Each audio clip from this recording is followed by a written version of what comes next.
आज की क्लास में हम स्टार्ट करेंगे universal law of gravitation. Universal law of gravitation, इसके बारे में सबसे पहले बताया था आइजैक न्यूटन ने। आइजैक न्यूटन एक दिन क्या था कि बुक पढ़ रहा था एक एप्पल के ट्री के नीचे बैठ के। तो उसने देखा कि जो एप्पल है वो ट्री से नीचे गिरा और जमीन की तरफ गिर गया। तो उसके माइंड में ये क्वेश्चन आया कि ये जो एप्पल है वो नीचे ही क्यों गिरा, वो ऊपर की तरफ क्यों नहीं गिरा। तो उसने इसके ऊपर रिसर्च की और उसने बताया कि हर एक बॉडी अर्थ की तरफ अट्रैक्ट होती है, हर एक बॉडी अर्थ की तरफ अट्रैक्ट होती है और इसी वजह से वो बॉडी नीचे गिरती है। और उसने बताया कि जिस तरह हर एक बॉडी अर्थ की तरफ अट्रैक्ट होती है, उसी तरह जो दो बॉडीज है, चाहे वो दो पर्सन है या फिर दो बिल्डिंग्स है, चाहे वो कोई भी दो बिल्डिंग हो, वो दोनों भी एक दूसरे की तरफ अट्रैक्ट होती है। मीन्स अगर हम दो पर्सन यहाँ पर खड़े तो वो दोनों के दोनों पर्सन एक दूसरे को अपनी तरफ अट्रैक्ट करेंगे, और अगर दो बिल्डिंग है वो भी एक दूसरी बिल्डिंग को अपनी तरफ अट्रैक्ट करेगी। तो यहाँ पे क्वेश्चन ये राइज होता है कि वो कोलैप्स क्यों नहीं होती, एक दूसरे के साथ टकराती क्यों नहीं है बिल्डिंग, वो अपनी जगह पर क्यों खड़ी रहती। इस क्वेश्चन का आंसर हम कुछ टाइम बाद अपने नेक्स्ट टॉपिक के अंदर देखेंगे, तो ये क्वेश्चन अपने माइंड में रखना। तो न्यूटन ने क्या बोला कि जो फोर्स ऑफ अट्रैक्शन होता है, जिस तरह हर एक जो अर्थ होती है वो हर एक बॉडी को अपनी तरफ खींचती है, उसी तरह टू बॉडीज इस यूनिवर्स के अंदर, चाहे कोई भी दो बॉडीज हो, वो भी एक दूसरे को अपनी तरफ अट्रैक्ट करती है। और इसी को हम क्या बोलते हैं, ग्रेविटेशनल फोर्स।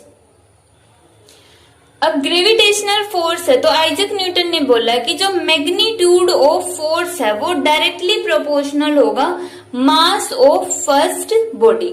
जो फर्स्ट बॉडी है उसका मास के डायरेक्टली प्रोपोर्शनल है। अगर फर्स्ट बॉडी बहुत ज्यादा हैवी है तो वो फोर्स भी ज्यादा लगाएगी, अगर उसका मास कम है तो उसका फोर्स भी कम लगेगा।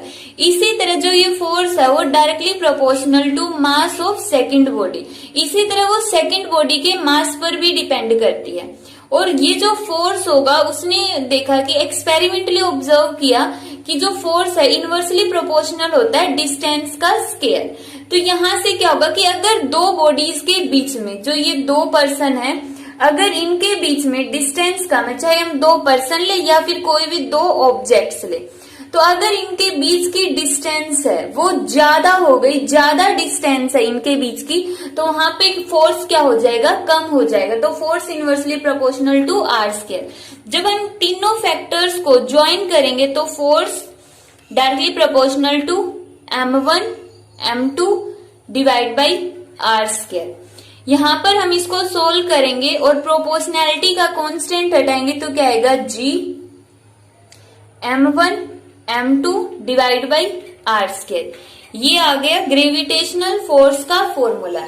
यहाँ पे जो g है उसको हम बोलते हैं ग्रेविटेशनल कांस्टेंट, ग्रेविटेशनल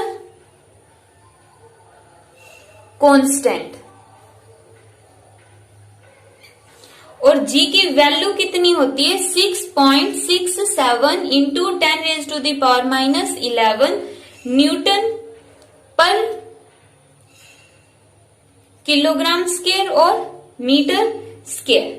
ये हो गई g की वैल्यू। और यूनिट निकालने के लिए हम g को इस साइड रख के आर स्क्वायर को उस साइड ले जाएंगे, तो कितना आ गया, फोर्स की यूनिट न्यूटन और आर स्क्वायर की मीटर स्क्वायर। और m1 m2 डिवाइड में आएगा तो उसके लिए कितना हो गया, किलोग्राम पर स्क्वायर। अब यहाँ पे ये g क्यों लिखा है हमने, जो कांस्टेंट है उसको हम इंक्लूड ही क्यों करते हैं एक्सपेरिमेंट के अंदर। तो इसका मेन रीजन ये होता है कि सबसे पहले जो साइंटिस्ट होते हैं वो थ्योरेटिकली किसी भी चीज को डिफाइन करते हैं। तो उन्होंने थ्योरेटिकली ये फॉर्मूला दिया स्टार्टिंग में कि जो एफ है वो इक्वल टू होगा m1 m2 divide by r square. फिर उन्होंने देखा, एक्सपेरिमेंटली इसके ऊपर वर्क किया, तो एक्सपेरिमेंटली उन्होंने देखा कि इतने फैक्टर से, जो एक तो ये आ गया थ्योरेटिकली फोर्स की वैल्यू, और फिर उन्होंने एक्सपेरिमेंटली जो किया तो उस एक्सपेरिमेंटली फोर्स की जो वैल्यू आई, उसकी वैल्यू थ्योरेटिकली जो उन्होंने वैल्यू निकाली थी उससे डिफर कर रही थी। और कितना डिफर कर रही थी, इतना कि हम अगर थ्योरेटिकल वैल्यू को g से मल्टीप्लाई कर दे तो एक्सपेरिमेंटल से मैच हो जाती है। तो थ्योरी को एक्सपेरिमेंट से मैच करवाने के लिए ये कांस्टेंट दिया जाता है और ये जो कांस्टेंट है बहुत सारे फैक्टर्स पर डिपेंड करता है। तो यहाँ पे उन्होंने ये कांस्टेंट दे दिया जी। तो ये हो गया ग्रेविटेशनल फोर्स का फॉर्मूला। नेक्स्ट है ग्रेविटी। अब जो फोर्स ऑफ अट्रैक्शन है between earth and any other body की, ये जो हो गई अर्थ हो गई और ये क्या है, कोई एक दूसरी बॉडी है। तो ये जो अर्थ होगी वो हर एक बॉडी को अपनी तरफ अट्रैक्ट करेगी।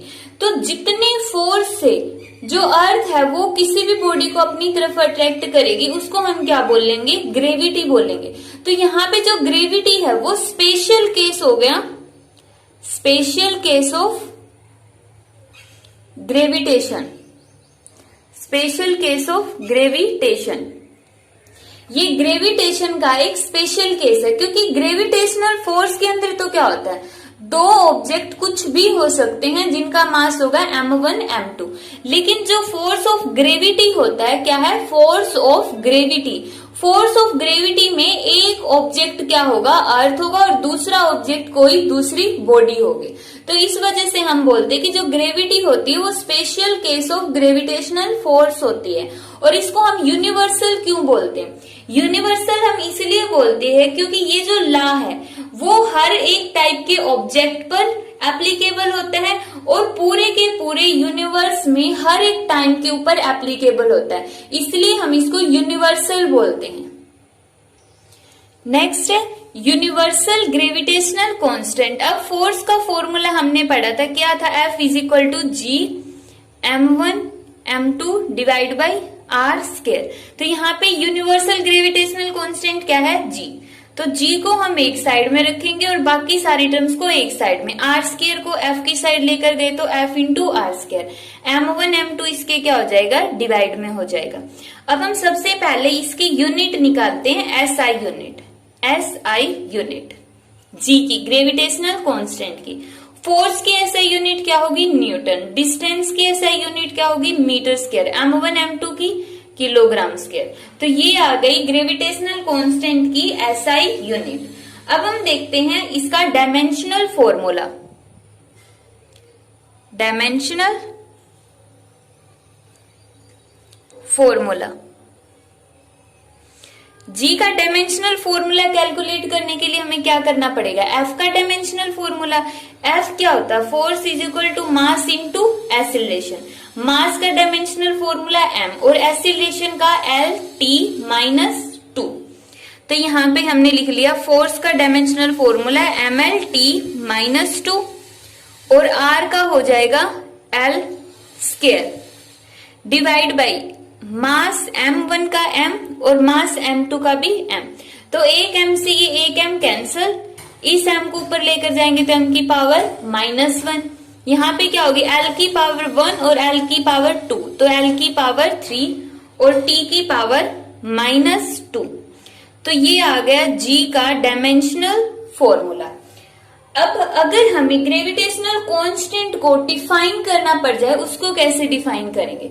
यहाँ पर जैसे हमने फर्स्ट यूनिट की थी, अभी फर्स्ट यूनिट में हमें काफी बार जी के डायमेंशनल फॉर्मूले की जरूरत पड़ी थी, तो यहां से निकलता है डायमेंशनल फॉर्मूला और ये इसकी एसआई यूनिट। अब हम डिफाइन करते हैं ग्रेविटेशनल कांस्टेंट को। इस फॉर्मूले के अंदर अगर मैं कंसीडर कर लूं जो m1 मास है वो 1 किलोग्राम का है, m2 मास भी कितना है, 1 किलोग्राम का है और दोनों मासेस के बीच की डिस्टेंस कितनी है, 1 मीटर। तो F किसके इक्वल आ जाएगा, G के इक्वल, क्योंकि m1 m2 1 1 है तो 1 मल्टीप्लाई बाई 1 और G की 1 के साथ मल्टीप्लाई करेंगे तो G डिवाइड बाई R की वैल्यू 1, 1 का स्क्वायर भी कितना आ गया, 1। तो यहाँ सिर्फ G किसके इक्वल आ गया, फोर्स के इक्वल आ गया। तो यहाँ पे हम G को क्या बोलेंगे, G is numerically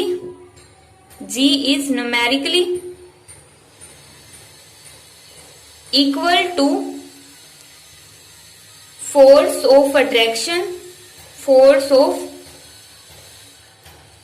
attraction between two bodies of mass 1 kilogram each. Separated by 1 metre. Means जो जी है, देखो अब जब भी हमें इस तरह से डिफाइन करना होता है, जो चीज हमने कैलकुलेट की ना वहीं से डिफाइन करना है, डेफिनेशन को क्रैम नहीं करना है। जी क्या है, numerically equal to force. G numerically equal to force के इक्वल है। फोर्स कौन सा, force of attraction between two bodies, वो फोर्स जो दो बॉडीज के बीच में अट्रैक्टिव फोर्स है। और दोनों बॉडीज का मास कितना, 1 किलोग्राम, और दोनों बॉडीज सेपरेट होते हैं बाई 1 मीटर। तो यहां से हमने जी को डिफाइन कर दिया कि G is numerically equal to the force of attraction between two bodies of mass 1 kilogram when those bodies are separated by 1 metre. तो इस तरह से हम ग्रेविटेशनल कांस्टेंट को डिफाइन करते हैं। अब देखते हैं नेक्स्ट है Newton's law of gravitation in vector form में। तो इसके लिए हमने कंसीडर की दो बॉडीज, फर्स्ट बॉडी का मास है m1, सेकंड बॉडी का मास है m2। इनके बीच की जो टोटल सेपरेशन है उसको हमने रिप्रेजेंट कर दिया r से, ठीक है। तो इस टाइम पे मान लेते हैं कि जो बॉडी m1 है वो m2 पर फोर्स लगा रही है व्हेन, तो इसके अंदर हम क्या लिखेंगे कि जो m1 बॉडी है वो m2 पर फोर्स लगा रही थी, इसको हम लिखेंगे force on second body due to first body. और इसके ऊपर वेक्टर क्यों लगाया, क्योंकि हम वेक्टर फॉर्म को स्टडी कर रहे हैं तो हमें वेक्टर लगाना पड़ेगा। तो ये हो गया force on mass m2 by the mass m1, किसके इक्वल हो जाएगा, g m1 m2 divide by r square. अगर हम इतना ही लिख देंगे, ये तो हो गई इसकी स्केलर फॉर्म, बट अभी हमें क्या लिखनी है, इसकी वेक्टर फॉर्म। दो वर्ड यूज किए मैंने, एक तो स्केलर फॉर्म और एक होता है वेक्टर फॉर्म। स्केलर फॉर्म का मतलब जहां पर हमें ये वेक्टर सिंबल लगाने की जरूरत नहीं है, जहां पर हमें सिर्फ फोर्स के मैग्नीट्यूड से मतलब है।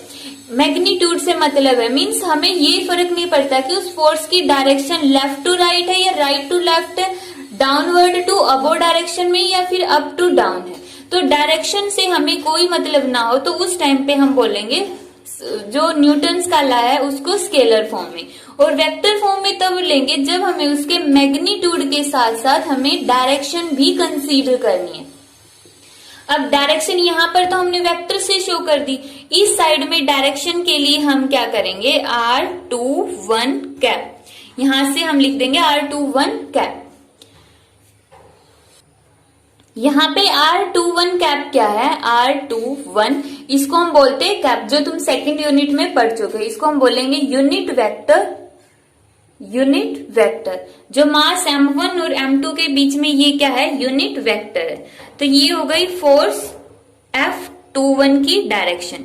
ये डायरेक्शन इस साइड में क्यों है फोर्स की, क्योंकि जो m1 बॉडी है वो m2 को इस फोर्स से अपनी तरफ खींच रही है, इसलिए हमने फोर्स की डायरेक्शन लिखी है ये वाले, और यही डायरेक्शन हो जाएगी r21 यूनिट वेक्टर की।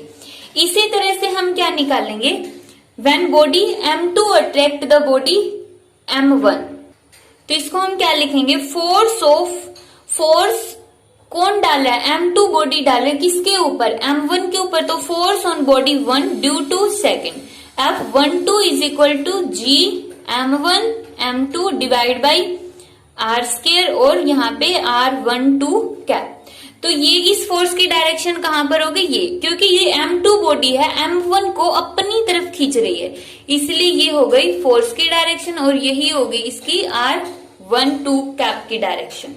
अब जो ये r12 कैप है ये किसके इक्वल होता है, r21 कैप। इसका तो फॉर्मूला क्या होता है, अगर हम देखेंगे तो जो फाइनल पोजीशन वेक्टर है r1 माइनस r2 कैप की फॉर्म में लिखना, वरना वेक्टर की फॉर्म में लिख लो इसको, और r12 किसके इक्वल होगा, r2 माइनस r1। ये दोनों क्या है, एक दूसरे के अंदर से माइनस से कॉमन है, means r21 is equal to minus r12। अगर इसमें से मैं माइनस कॉमन ले लू, अगर इसमें से माइनस कॉमन लिया तो ये क्या बच गया, ऊपर वाला ही बन गया r1 माइनस r2। इनकी डिटेल एक्सप्लेनेशन यूनिट सेकंड के अंदर समझ लेना कि कहां से आया है और इसको हमने ऐसे ही क्यों लिखा है। बस यहाँ पे इंपॉर्टेंट है कि इन दोनों की डायरेक्शन क्या है, एक दूसरे से अपोजिट है, तो R21 किसके इक्वल हो जाएगा, माइनस R12। तो इसका मतलब यहां पे मैं क्या लिख सकती हूँ, minus GM1M2 divide by R², और यहां पे कितना आ जाएगा, R12 को हमने क्या रखा है, माइनस माइनस पहले ही लिख लिया, 21 कैप, और ये कौन से फोर्स की वैल्यू है, माइनस F, ये वाली चीज F21। तो यहां से हमारे पास क्या आ गया, F12 vector is equal to minus F21 vector. तो यहाँ ये क्या होता है, न्यूटन का थर्ड लॉ होता है। न्यूटन का थर्ड लॉ क्या बोलता है कि for every action there is equivalent opposite reaction, कि अगर ये बॉडी इस M2 को अपनी तरफ खींच रही है तो जो M2 बॉडी है वो भी M1 को अपनी तरफ खींचेगी। दोनों फोर्स इक्वल होंगे बट दोनों की डायरेक्शन क्या होगी, एक दूसरे के अपोजिट होगी। ये है Newton's law of gravitation in vector